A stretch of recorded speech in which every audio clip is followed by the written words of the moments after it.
Here's a just quick winter review of the Cirrus 620 that I just got about a month and a half ago, 2 months ago.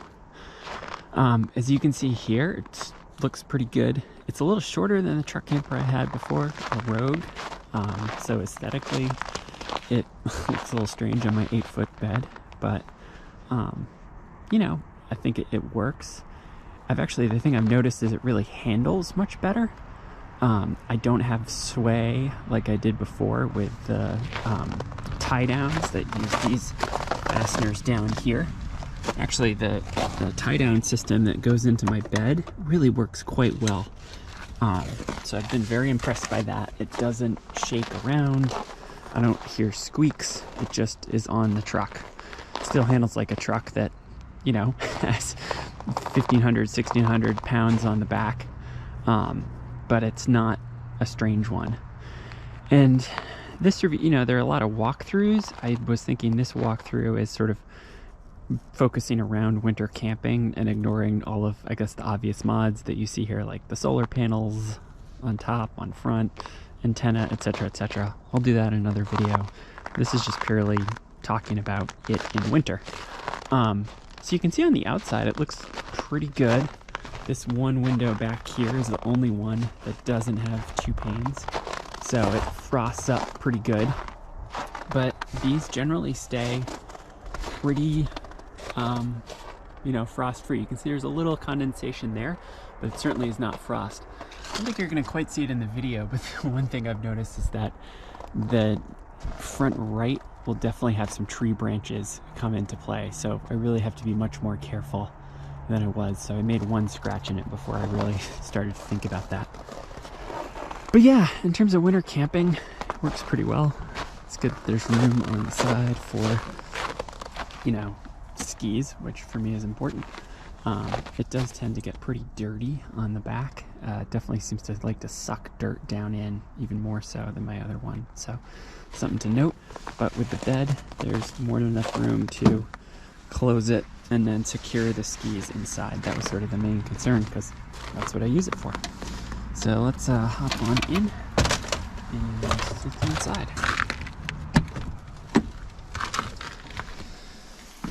So I don't know if the video is gonna convey this, but it really is a nice space. I think that's my biggest notice from my last truck camper, is just how nice of a space it is.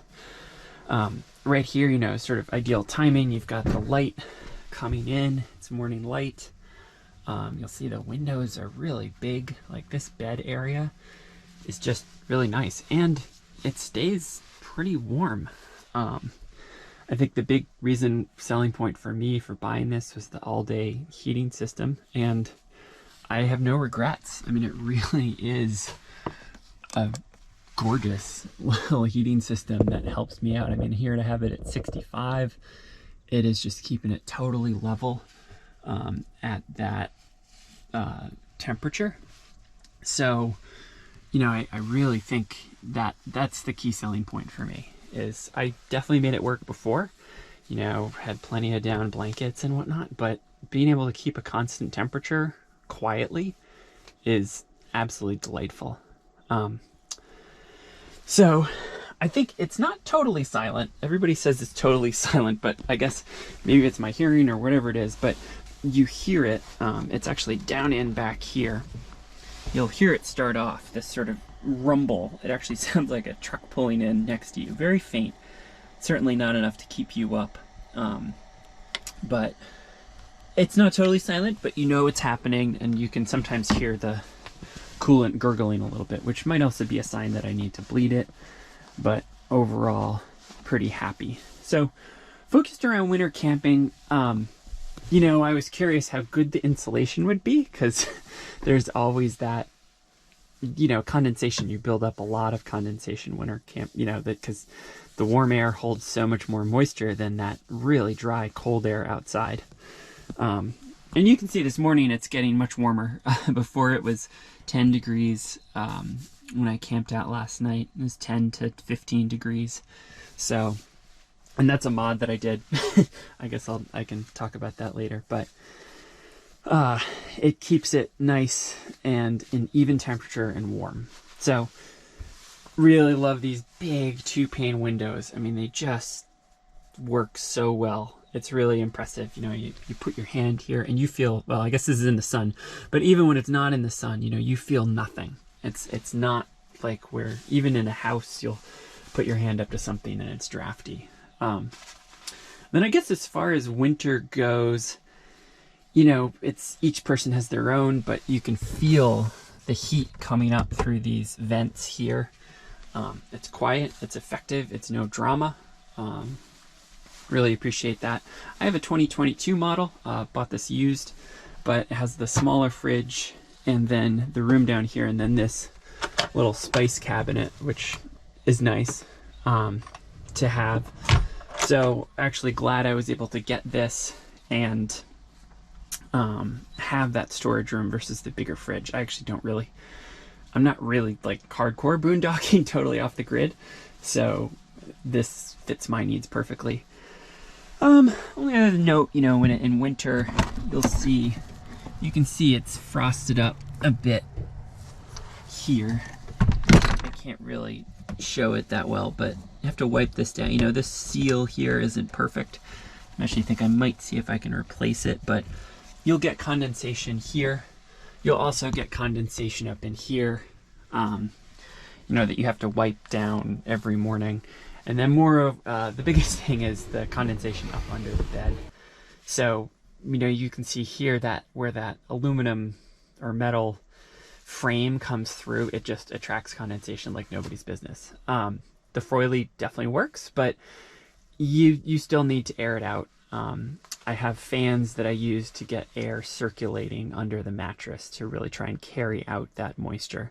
That said, having that tube carrying heating glycol around nice and warm up there really helps, and the Froily really helps get that air circulating, but it's not enough on its own. I wasn't certain how much it would be on its own. And then as you can see, these cabinets really give you an awesome amount of storage. Pretty stoked about that, but again, you know, I need to go in each morning and wipe this down. Right now this is frozen, so I can't completely wipe this, but as the day warms up, I'm going to be able to wipe this down. But it's just something you have to keep on top of. It's certainly not maintenance free. So yeah, that's how I'm feeling. I guess overall I've just been incredibly impressed with how warm and nice it is to be in and just have a little place to escape. It's much quieter than my old one. It's definitely better insulated. The old one would get up, you know, nice and toasty, but with that loud forced hot air furnace, it certainly made its presence known. This is a much quieter, more even experience. Yeah, no, so I guess I'll go into sort of what I've done to make this a little bit more winter compatible. I think the biggest is the water.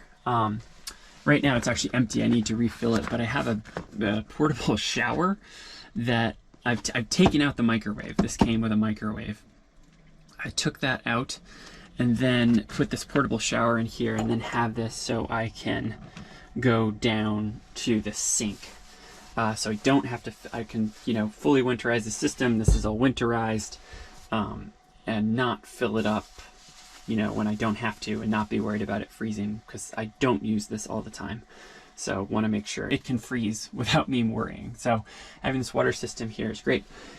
And now you're thinking, well, what about the gray water tank? This was another mod that I made. Is the Rogue that I had. I really like that it just had an outlet on the side. It just for simple washing hands, you know, using biodegradable soap.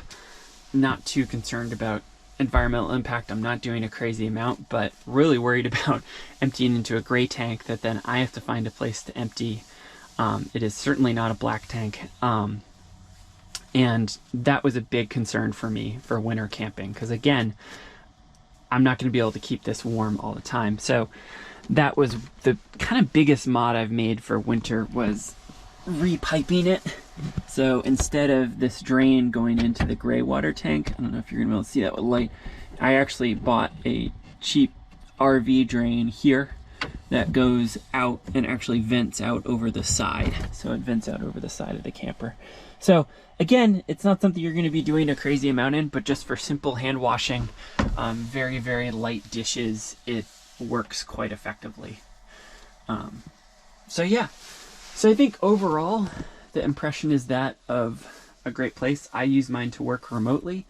That has been amazing, especially in the winter. Being able to keep it a constant temperature has been really nice. And then just having a place to chuck stuff up, you know, while I'm getting ready to go skiing or whatever, is really appreciated. So I'm very happy with my purchase. It is definitely expensive.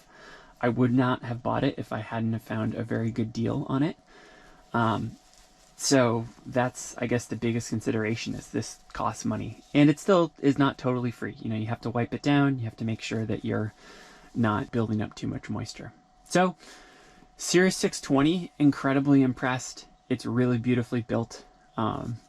It does seem to be worth, you know, their asking price in comparison to the thing that I had before. It was great. It was economical. The Rogue is the best bang for the buck you're going to find. But for my purposes of more extended winter camping, you know, in any temperatures, it really is incredibly useful. So yeah, there you go.